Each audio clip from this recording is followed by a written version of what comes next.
విమల్ గారు హాయ్ అండి. Hi sir. Good to see you back అండి. Thank you. ఎలా ఉన్నారు? బాగున్నానండి. సార్, జనరల్గా ప్రతి సినిమాకి రెండు రిజల్ట్లు ఉంటాయి, సక్సెస్ కానీ ఫెయిల్యూర్ కానీ. సక్సెస్ అయితే నాన్ స్టాప్గా చప్పట్లు, అడ్వాన్స్లు, ఆఫర్స్ అన్నీ ఇక్కడ మీకు తెలియదు ఏం కాదు. ఫెయిల్యూర్ అయితే దానికి ఎగ్జాక్ట్ ఆపోజిట్లో ఉంటుంది.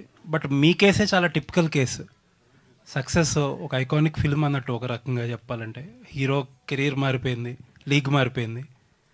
మీరు 4 years కట్ చేస్తే 4 years గ్యాప్. అంటే చాలా టిపికల్. ఎందుకు అనుకుంటున్నారు ఇది?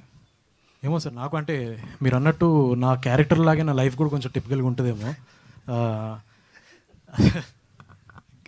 అంటే గ్యాప్ అనేది కావాలని తీసుకున్నది కాదు సార్. అది చాలా రోజులు నేను ఆలోచించే ఎందుకు వచ్చింది అనేది, దానికి ఆన్సర్ నాకు తెలీదు.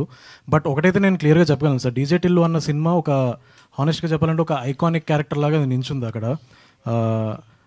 ఇప్పుడు సిద్ధుకి ఎంత హెల్ప్ అయిందో నాకు అంతే హెల్ప్ అయింది సార్. అది హెల్ప్ అవ్వలేదని అయితే నేను చెప్పను, బికాజ్ నాకు ఇండస్ట్రీలో యాక్సెస్ ఈజీ అయింది. ఐ కుడ్ ఇప్పుడు నన్ను కూడా ఒక ఇండస్ట్రీ మనిషిలాగా నన్ను కూడా ప్రతి చోటికి ఇన్వైట్ చేయడం కానీ మాట్లాడడం కానీ ఇదంతా నాకు జరిగింది సార్. అది కాదని నేను. బట్ మెయిన్గా ఏంటంటే సార్, నాకు డీజే టిల్లు క్రియేట్ చేసిన బెంచ్ మార్క్ రీచ్ అవ్వాలంటే ఏది పడితే అదే చేయాలని అనిపించలేదు సార్ ఫస్ట్ థింగ్. సో వస్తే మళ్ళీ ఇంకొక ఐకానిక్ క్యారెక్టర్తోనే వద్దాం, దానికి కొంచెం టైం పట్టినా పర్లేదన్న ఇదితోనే నేను వెయిట్ చేశాను. నేను మహా అయితే 1 year పడుతుంది అనుకున్నాను సార్, అది ఇక్కడ దాకా వచ్చింది అది.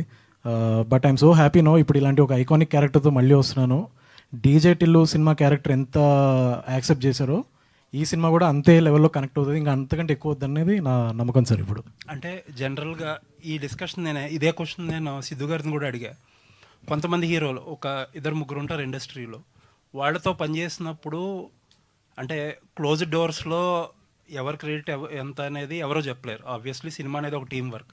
బట్ తర్వాత ఒకసారి సినిమా ప్రొడక్ట్ వచ్చేటప్పుడు ఇప్పుడు Siddhu so and so XYZ hero రాసుకున్నాడు, చేయించుకున్నాడు. కొంతమంది హీరోలకి ఇదే వస్తుంది. ఇట్ డజంట్ మీన్ దట్ వాళ్ళే చేశారు అని కాదు, వాళ్ళు రాంగ్ సైడ్లో ఉన్నట్టు కాదు. కొంతమంది హీరోలకి ఫిక్స్డ్గా ఇది వచ్చేస్తుంది, ఆ వాళ్ళతో పనిచేసిన వాళ్ళకి ఆ ఫిక్స్డ్ ప్రాబ్లం కూడా ఇదే వస్తుంది. ఎందుకంటారు సార్? అంటే నాకు మిగతా వాళ్ళ సంగతి నాకు తెలియదు సార్. బట్ నా కేసులో ఏంటంటే, ఫస్ట్ థింగ్, నేను వైజాగ్ నుంచి హైదరాబాద్ వచ్చినప్పుడు ఈ సినిమా ఇండస్ట్రీకి వద్దాం అనుకున్నప్పుడు నేను ఫస్ట్ కలిసిన వ్యక్తి సిద్ధు సార్. ఓకే, నాకు సిద్ధు అనే వ్యక్తి 12 years నుంచి నాకు ఫ్రెండ్. ఎప్పుడైతే డీజేటీలో సినిమా చేద్దాం అనుకున్నామో, మేము కొలాబరేటివ్గా ఇద్దరం కలిసి చేద్దాం అనుకున్న సినిమానే సార్ అది. సో నేను బిలీవ్ చేసేది ఏంటంటే, సినిమా అనేది నా ఒక్కడిది కాదు, అందరిది అనేది నేను బిలీవ్ చేస్తాను సార్. క్రెడిట్ వైజ్ కానీ అది నేను అసలు పట్టించుకోను నేను.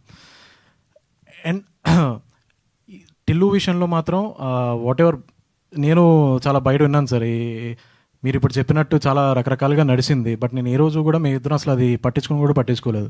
మీ ఇద్దరం స్టిల్ టిల్లు చేసేటప్పుడు ఎట్లున్నాం అట్లనే ఇప్పుడు కూడా ఉన్నాం. ఇన్ఫ్యాక్ట్ నాకు ఏంటంటే, టిల్లు తర్వాత వచ్చిన ఈ వాట్ ఎవర్ నెరేటివ్ ఒకటి ఏదైతే ఉందో అది ఈ సినిమా క్రియేట్ చేయడానికి బాగా హెల్ప్ అయింది సార్ నాకు.